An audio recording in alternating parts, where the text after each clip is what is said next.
बिहार के दिल में बसा बलेडीह एक ऐसा गांव जहां हर आंगन में कहानियां थीं, लेकिन कुछ कहानियां इतनी अंधेरी थीं कि वे फुसफुसाहटों में ही दम तोड़ देती। अक्टूबर 2024 की एक ठंडी शाम, जब हवा में सरसों के फूलों की खुशबू थी, संपतिया देवी की दुनिया हमेशा के लिए थम गई। लोग कह रहे थे कि यह बस एक आम मौत थी, लेकिन जो लोग समझदार थे वे जानते थे कि यह कोई आम मौत नहीं थी। संपतिया देवी 55 साल की थीं, लेकिन उनकी जिंदगी हमेशा संघर्षों से भरी रही। गरीबी, समाज का ताना बाना और परिवार की उलझनों के बीच उन्होंने जैसे तैसे अपनी जिंदगी काटी। लेकिन उनकी मौत सिर्फ एक हादसा नहीं थी, बल्कि पूरे गांव के लिए एक चेतावनी बन गई। संपतिया देवी के पति बलदेव यादव पर लोगों की शक की नजरें थीं। सबसे बड़ा सवाल यही था कि क्या उनकी मौत के पीछे बलदेव का हाथ था। गांव में पहले से ही चर्चा थी कि बलदेव के अपने ही बेटे की पत्नी के साथ नाजायज संबंध थे। ये सिलसिला 1-2 साल नहीं बल्कि 10 साल से ज्यादा चला आ रहा था। इस वजह से घर में हमेशा कलह रहती थी। संपतिया देवी इस दर्द को झेलती रहीं, लेकिन कभी खुलकर कुछ नहीं बोला। 10 साल पहले संपतिया देवी और उसके पति बलदेव यादव ने अपने इकलौते पुत्र का विवाह बड़ी धूमधाम से किया था। शुरुआत में सब कुछ सही चल रहा था,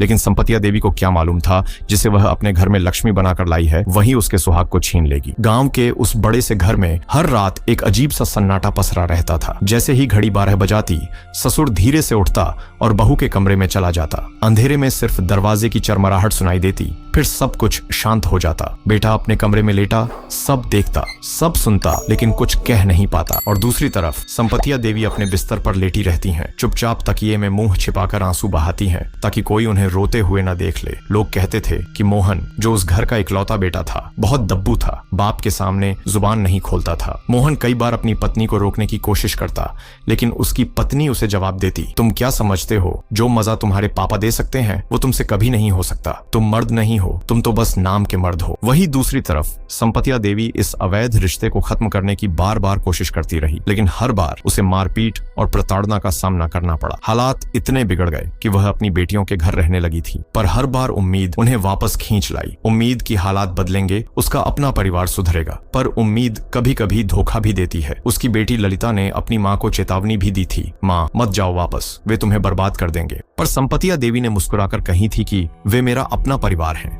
वे बदलेंगे। लेकिन उन्हें क्या पता था कि बदलाव आएगा, लेकिन वह भी उनकी जिंदगी छीनकर। 5 अक्टूबर 2024 की उस डरावनी रात जब संपतिया अपने पति के घर लौटी, तो घर के दरवाजे पर ही एक अजीब सी घुटन महसूस हुई। दीवारों पर पसरा सन्नाटा किसी अनहोनी की आहट दे रहा था। हवा में अजीब सी गंध थी, शायद डर की या फिर कुछ और।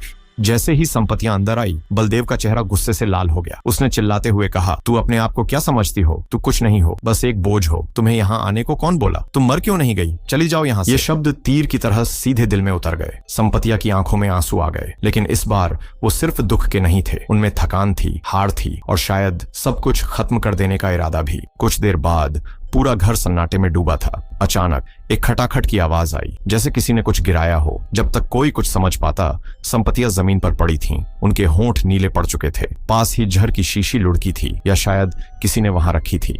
इस घटना के बाद से ही संपतिया का पति, बेटा और बहू फरार हो गए हैं। संपतिया देवी की बेटी ललिता ने इस आत्महत्या को हत्या करार दिया है। ललिता का आरोप है कि उसके पिता, भाई और भाभी ने मिलकर उसकी मां को जहर देकर मार डाला। उसने बताया कि जब उसकी मां अवैध संबंधों का विरोध करती थी, तो उन्हें बुरी तरह पीटा जाता था और खाना भी नहीं दिया जाता था। ललिता का कहना है कि उसकी मां को प्रताड़ित करके जबरन जहर दिया गया और घटना के बाद से सभी आरोपी फरार हैं। झांझा थाना के थानाध्यक्ष ने जानकारी दी कि शुरुआती जांच में यह पता चला है कि संपतिया देवी ने बहू के साथ विवाद के बाद जहर खाकर आत्महत्या की है। पुलिस ने शव को पोस्टमार्टम के लिए जमुई सदर अस्पताल भेज दिया है और मामले की गहराई से जांच की जा रही है। घटना में शामिल सभी आरोपियों की गिरफ्तारी के लिए प्रयास जारी है। इस कहानी का सबसे कड़वा सच यह है कि अगर किसी ने संपतिया की मदद की होती, अगर किसी ने उसकी आवाज सुनी होती, तो शायद उसकी जान बच सकती थी। समाज का यह दायित्व है कि जब किसी पर अन्याय हो रहा हो तो उसे अनदेखा न करे। अगर हम आज किसी अन्याय को अनदेखा कर रहे हैं, तो कल वही अन्याय हमारे दरवाजे पर खड़ा होगा।